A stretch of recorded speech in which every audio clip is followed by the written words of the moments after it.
Even the strictest hygiene and distancing measures haven't kept the virus out of schools in Northern Ireland. At this primary in East Belfast, 4 classes are now isolating at home and they're running out of staff. Reluctantly, the head teachers welcomed today's circuit breaker. Up until this week, I'd have said no to leave the schools alone. But most of the schools and principals are at breaking point.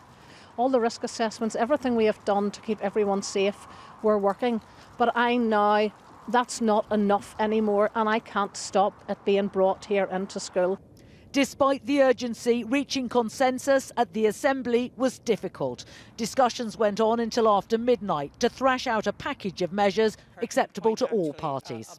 I don't shy away from the fact that a lot of these decisions will make a huge impact on people's lives. But they are for 4 weeks. We're very determined that this will be a time-limited intervention. Under the restrictions, schools will close from Monday, with half-term lasting 2 weeks. Pubs and restaurants must close for 4 weeks from Friday, except for takeaways.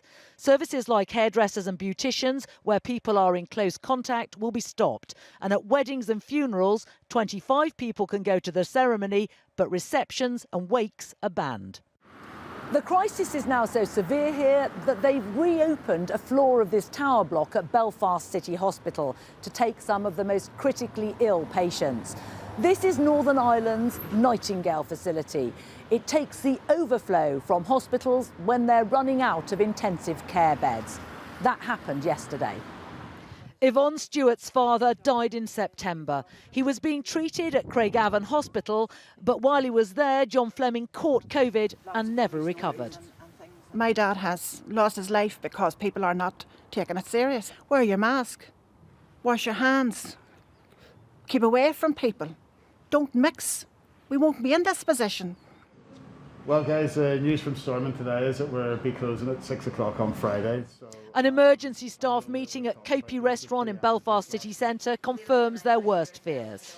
We're already here at 50% revenue of what we would have been doing this time last year. Once again, the finger is being pointed at the hospitality industry. Do you think that's fair? It feels a bit unfair that we are being targeted with this, and I think it's going to have a detrimental effect on the whole of the hospitality industry.